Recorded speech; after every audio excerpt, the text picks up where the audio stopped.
That's my part.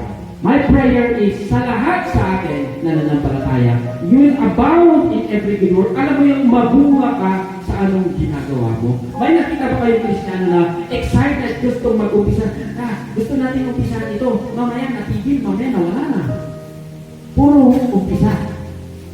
Hindi dapat ganun eh. By the grace of God, kung anong inumpisahan mo, fulfill it hanggang nakita mo, mabunga at matagumpay. Why? Because the grace of God never fails to sustain us. Kagaya nga ni Paul, hindi siya tumigil. Ito yung gusto kong ma-address. Like dito. May mga leaders dito.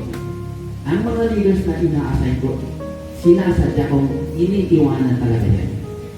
Iniiwan ko sila kasi kung minsan, tatayo lang sila pag nandun ako.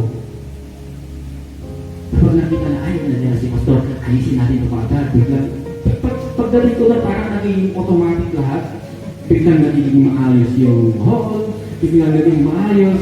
Pag dumating ako, pero minsan, when I assign people, iniiwan ko talaga yan, pero sa prayer hindi.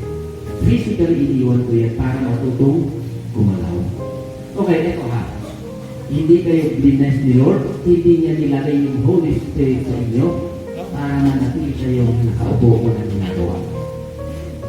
When the Holy Spirit moves in power, right? Sabi sa Acts 1:8, the Holy Spirit comes upon you, and when you receive power, the Holy Spirit comes upon you, makakaroon ka ng kalakasan at kaya para gumalaw at kumilos maging mabuha kapag ipakilala sa kingdom ng Panginoon.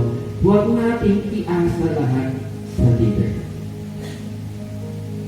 Meron tayong tinatawag na safety boundaries.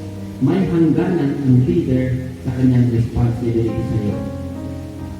Okay? May gagawin ka din. May dapat ka rin